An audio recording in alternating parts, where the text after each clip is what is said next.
Good morning, everybody, and this is Reggie Williams. I do technical analysis and chart pattern trading, and this is my breakdown of the EV boom, right? What to buy, what not to buy, and where it's going.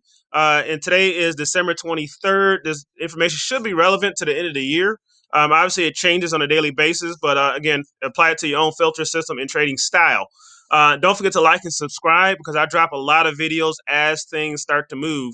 So some of my videos are good for that day, and you can catch these moves based off the chart pattern and technical analysis. So don't forget to like and subscribe so you can get alerts when these moves happen. All right, so we're going to break down EVs. Not going to do all of them. This is my watch list, right? So this is a quick rundown. Tesla. Right now, Tesla, this is pre-market, and so Tesla is a little lower right now. Tesla is a good long play. If you do options on Tesla, do debit spreads, right? Okay, so I'm not going to explain all this in the video as far as the terms, so I do recommend you jot down some things that if I say something that you don't understand, that you don't know what it is, such as debit spreads and stuff like that, write it down and Google it or YouTube it, and just add it to your trading arsenal, or at least dictionary, so you can explore it in the future as you grow as a trader. So Tesla is testing. Let's see. We have a. Here you go. Right there. I found you. And I found the support. So it's testing support right now. Actually, it's broken its previous support, and right now support is right around here. Right around the 627. So it's trying to break. If it breaks below 630, it could go lower. It could be fine because right now it's at 630.78 pre-market. So it could go lower, but Tesla, I don't see going no lower than this support here, this candlestick here, which is 627, right? So, we're talking about a few dollars. If you need to enter here, I'll take a small entry. The sell-off isn't too bad. If we look down here on volume, we have a huge volume spike for Friday, obviously. And then we have this small selling, right? So people are just taking a wait and see approach to Tesla, which is good because that means options will be cheaper right now. That means volatility is low on Tesla. So you can, if you want to do an options play on it, you can do an options play. I still believe debit spreads is the safest bet to go because of the theta burn and the low deltas that will come with it. And it's just right now, it's kind of undecisive, right? Here's the RSI showing that there's been a lot of overselling. So it's in just above oversold territory, which is good for the stock. And then the MacD is just undecisive and confused. That blue line is crossing there. Usually we want that blue line above that golden line, but it's going back and forth. Not a lot of it doesn't know, right? So that's indecisiveness. So we may just form a flag pattern or stay within this channel. So it may stay within 625 and 654 range. Looks like it's going to trade in that range right now, barring any news. But the rest of the EV section is still going, right? So NIO is the little brother to Tesla, right? And so just like you got the little brother who follows the big brother, around. So it's waiting for big bro to move right now. But NIO, excuse me, is starting in an uptrend. Our SAR indicator here, which is these dots when they're underneath, shows upward movement. So it just broke out of a downward movement. It bounced here off of this support level, the $39 support level, $39.50, came up, hit his head right around the $50 mark, which is normal for any stock at that whole dollar mark like that. Bounced down. I believe this bounce is temporary and should be heading back north again. So right now is a good entry point for NIO. It's consolidating. Again, during consolidation, options, Greeks are cheaper.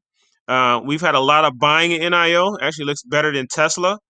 Obviously it's more affordable too, right? To the retail trader. A lot of buying. Yesterday we ended on sell, on sellers winning. But if it does drop even more, we may see the $45 level, which is still a good level. Anything in the 40s to me is a good level for NIO. Our MacD indicator is showing weakness on that downside movement and starting to head back up.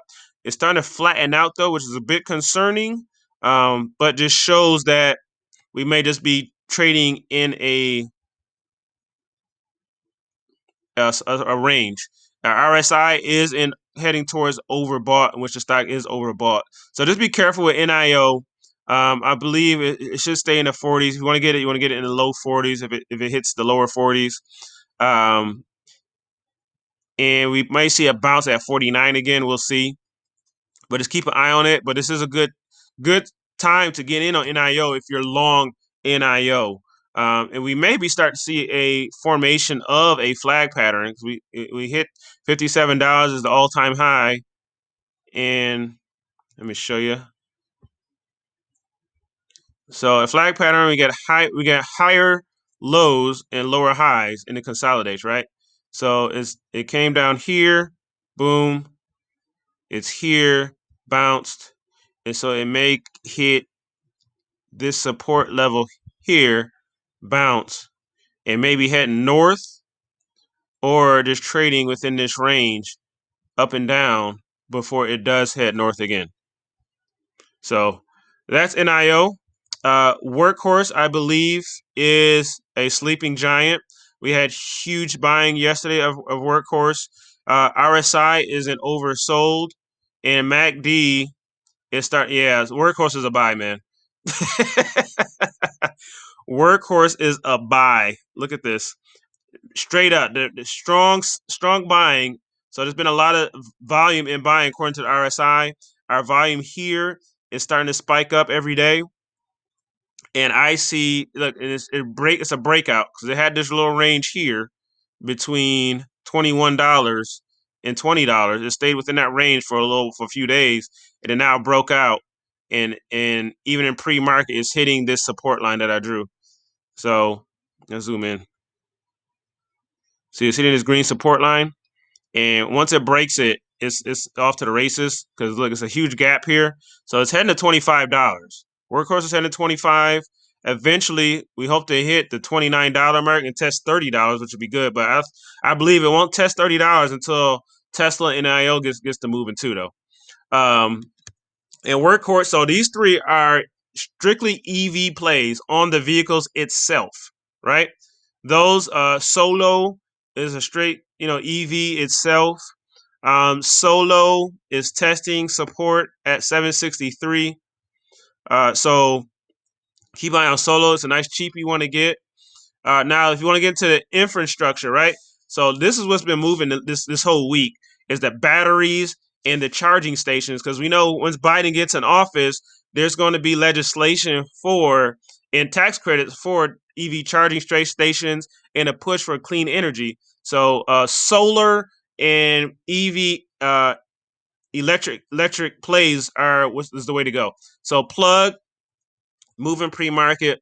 Plug just broke out of, if you can see my chart I drew here, it broke out of this support line, this trend line. It broke the trend line yesterday. This is when I bought because I got confirmation. And now this is further confirmation because usually you wait for 3 bars, but because it's so hot, once it breaks, I buy. And so now this line was resistance, it's now support. And so now we're starting off in pre-market at $37. If it does drop, it'll drop to $35. But plug is a way to go, especially if you're going long, and it's good stock to take into January.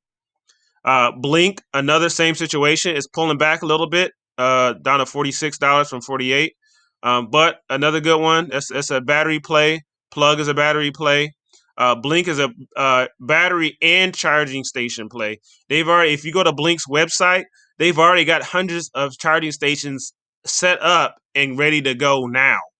And you can actually, if you have a business, you can actually lease your space to Blink for a charging station. Lithium has been having some issues, but they're breaking out of their pattern now too. We're in an uptrend, and look at that, bam! It's already at $12. I bought into this stock yesterday. It's well above the Bollinger Band, so it's starting to run.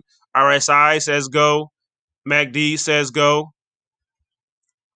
All right, ARK Investment, which is a cheap way to get Tesla, and a safe way to get it because you don't have to worry about that volatility. And it's up today. ARK Investment, Mrs. Wood is a brilliant investor, a brilliant fund manager. Kathleen Wood, I believe you should look her up. You'll be inspired. Ride, I spoke to this on my video earlier this morning, broke out of this trend. This is Lordstrom Motors. Lordstrom Motors is a buy. I was saying buy it down here when it hit the support. Now it's starting to run, right? It may hit this trend line of $21 and then come back down. I mean, that's where it's at right now. So it may bounce down and then shoot back up, or it may just stay on this trend line and shoot up. And when it breaks support like that, it's going to be a hard move up. Or sometimes they pump fake you. Sometimes I wait for 3 candlesticks, but right now these EVs are so hot, you may not wait or just take a small position. But sometimes you get 3 sticks outside of this support before you go to get confirmation, because every once in a while it'll come back down inside of it. Nokia, don't buy it. Stay away from it, please. Just stop. Thank you. That's all I got to say about that. GM, sleeper stock. Good entry now because it's cheap and low. I think GM is a sleeper on EVs. This is a long play. So if you want to use GM as a anchor stock, you can. Buy now, hold, forget you even own it. But I think GM has a lot of good things to come.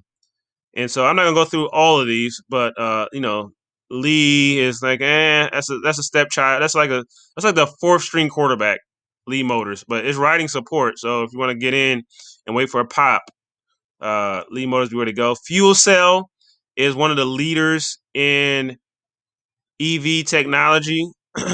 Good volume. Riding high right now. Just broke its trend. Just broke its resistance lines. So this is a good. Do you want to get in and go long? Fuel Cell. And so let's get into Fisker. I don't know. There's other things to buy. Fisker's okay. Fisker, you do a little research on the company and all that stuff if you want to go deep on that one. So let's go. So this is another one. So this is my watch list. You can just take a screenshot of it and do your own little research. But LiDAR, 2 LiDAR companies I'm big on. Luminar, Valadyne. These are the 2, and I might not pronounce that right, but these are the 2 with LiDAR, and this is good for AI. Again, all this technology is using autos as an entry point, but has so much more potential. LiDAR uses lights to help the vehicle see, right? It uses light energy. Before we use sound and radio waves and stuff like that, and LiDAR seems to be the best for AI in automobiles, and it's got a boost thanks to Apple, because Apple's announced that it did a contract with some LiDAR companies. Didn't drop any names, but it's got to be one of these 2. And both of them are good buys.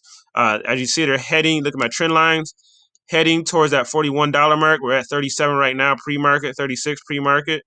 But these are good long plays. This one's a little, Valadyne is a little overextended. Kramer did mention it on his show yesterday, so you may see some volume in it. But I would take a wait and see approach on this particular one to see how it plays out during the day, because it may bounce down because it's so extended above the Bollinger Band. All right, so if you have any questions, feel free to leave a message in the comment section.